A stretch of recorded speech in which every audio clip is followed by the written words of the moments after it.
فلسطین کی آزادی کا مشن، یہودیوں کو قدم قدم پر دھول چٹانے والا، اکیلا ہی عالم کفر سے ٹکرانے کا حوصلہ رکھنے والا، پاک دھرتی کا ایک عظیم مجاہد، کفر پر لاوے کی طرح برسنے والے اس مجاہد کی طویل داستان سننے کے لیے چینل کو سبسکرائب کیجئے اور ویڈیو کو لائک کیجئے۔ میں کچھ ثابت نہیں کرنا چاہتا، میں تو صرف یہ بتانا چاہ رہا ہوں کہ اس وقت ہم اندیکھے خطرے کی زد میں ہیں۔ میں بھی تو تم سے یہی کہہ رہا تھا، اولیو ہاورڈ نے قدرے جھنجھلائے ہوئے انداز میں کہا۔ دونوں باتوں میں فرق ہے اولیو ہاورڈ، میں نرم لہجے میں بولا۔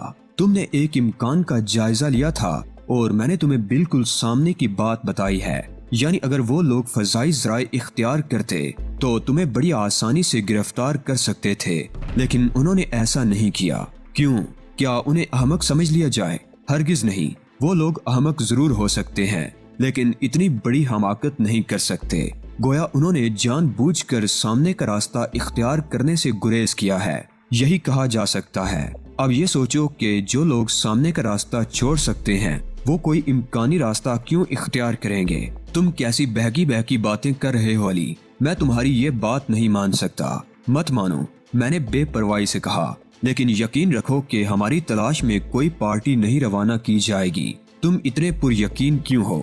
ہاورڈ نے پوچھا۔ جو لوگ ایک یقینی طریقے کو نظر انداز کر دیں ان سے یہ توقع نہیں رکھی جا سکتی کہ وہ کوئی بھی امکانی راستہ اختیار کریں گے، خاص طور پر اس صورت میں کہ اس امکانی راستے کو اختیار کرنے کی صورت میں کامیابی کے امکانات نہ ہونے کے برابر ہوں۔ تو کیا انہوں نے ہم پر صبر کر لیا ہوگا؟ یہ بھی ناممکن ہے، میں نے ہنس کر کہا۔ وہ ہمیں اتنی آسانی سے تو فرار نہیں ہونے دیں گے، وہ ہمیں گرفتار بھی نہیں کریں گے اور تلاش بھی نہیں کریں گے اور فرار بھی نہیں ہونے دیں گے۔ اولیو ہاورڈ بری طرح جھنجھلا گیا۔ تم کیسی بہکی بہکی باتیں کر رہے ہو علی؟ کیا میں یہ سمجھ لوں کہ تمہارے دماغ میں خلل واقع ہو گیا ہے؟ مجھے ہنسی آ گئی۔ میرے دماغ میں کوئی خلل واقع نہیں ہوا، میں نے کہا۔ میرے کہنے کا مقصد صرف یہ ہے کہ وہ تلاش کرنے اور گرفتار کرنے کے لیے ایسے ذرائع اختیار کریں گے جن کی طرف ہمارا ذہن منتقل نہ ہونے پائے۔ اور وہ ذرائع کیا ہوں گے؟ ہاورڈ نے پوچھا۔ کاش میں ان لوگوں کے وسائل سے پوری طرح آگاہ ہوتا، میں نے کہا۔ تبھی میں یہ اندازہ لگا سکتا تھا کہ گرفتاری کے لیے کون سے ذرائع اختیار کیے جا سکتے ہیں۔ سوال یہ ہے کہ وہ اتنا گماؤ پھراؤ کیوں اختیار کریں گے؟ اولیو ہاورڈ نے مجھے گورتے ہوئے کہا۔ وہ ہمیں سیدھے سادے طریقے سے کیوں گرفتار نہیں کر لیتے؟ انہیں معلوم ہے کہ میں آسانی سے ان کے ہاتھ نہیں لگوں گا۔ اگر انہوں نے یہاں چھاتا بردار لوگ اتارنے کی کوشش کی تو ظاہر سی بات ہے وہ ہماری نظروں میں آ جائیں گے۔ اس صورت میں مقابلہ ضرور ہوگا اور مقابلے میں کسی بھی فریق کا جانی نقصان ہو سکتا ہے جس سے وہ گریز کرنا چاہتے ہیں۔ اگر انہوں نے ہماری تلاش میں کوئی پارٹی روانہ کی تب بھی یہی صورت پیدا ہونے کا امکان ہے، لہٰذا لا محالہ وہ کوئی تیسرا ایسا راستہ اختیار کرنے پر مجبور ہیں جس کی طرف ہمارا ذہن ہی نہ جا سکتا ہو اور ہم بے خبری میں گرفتار ہو جائیں۔ تمہاری باتیں تو دل کو لگتی ہیں، لیکن یہاں بیٹھ کر محققانہ انداز میں سوچتے رہنے سے تو کچھ بھی نہیں ہوگا۔ میں چاہ رہا تھا کوئی عملی قدم اٹھانے سے قبل خوب غور و خوض کر لیا جائے تاکہ ہم نادانستگی میں کسی گڑھے میں گرنے سے محفوظ رہ سکیں۔ جب تم کسی تیسری امکانی صورت کا اندازہ نہیں لگا سکتے تو ہم اپنا بچاؤ کیسے کریں گے؟ ہاں، فی الحال تو ہمیں ہر قدم تاریکی میں ہی اٹھانا ہوگا، میں نے ایک طویل سانس لے کر کہا۔ تو پھر اب کچھ کرنے کا بھی ارادہ ہے یا ہم یہیں بیٹھے سوچتے رہیں گے؟ ظاہر ہے کہ ہمیں یہاں سے روانہ ہو جانا ہے۔ ہم جلد از جلد اس مقام سے جتنا دور نکل جائیں اتنا ہی ہمارے حق میں بہتر ہوگا، لیکن ہم سفر کس سمت میں کریں گے؟ ہاں، یہ بھی ایک مسئلہ ہے۔ میرے خیال میں ہمیں اسی سمت سفر کرنا چاہیے جس رخ پر طیارہ پرواز کر رہا تھا۔ اوہو، وہ سمت تو بے حد مخدوش ہوگی، ہمیں اسی سمت میں زیادہ تلاش کیا جائے گا۔ بے شک وہ سمت مخدوش ہے، لیکن اس سمت میں سفر کرنے سے ہمیں صرف اپنی گرفتاری کا خطرہ ہوگا۔ ہم کسی ایسے خطرے کا مقابلہ کر سکتے ہیں جبکہ کسی اور سمت سفر کرنے کی صورت میں ہمیں دیگر بے شمار خطرات کا سامنا ہوگا، ایسے خطرات جن کا مقابلہ کرنے کے لیے ہمارے پاس ساز و سامان تک نہیں ہے، جن کے سامنے ہم بالکل بے بس ہوں گے۔ ہمارے پاس نہ تو کھانے کے لیے کچھ ہے اور نہ ہی پینے کے لیے پانی ہے۔ تم تو مجھ سے بہتر جانتے ہوگے اولیو ہاورڈ کہ پانی کے بغیر ریگستان میں آدمی کا ایک دن بھی زندہ رہنا مشکل ہو جاتا ہے۔ میں جانتا ہوں علی، اولیو ہاورڈ نے بھرائی ہوئی آواز میں کہا۔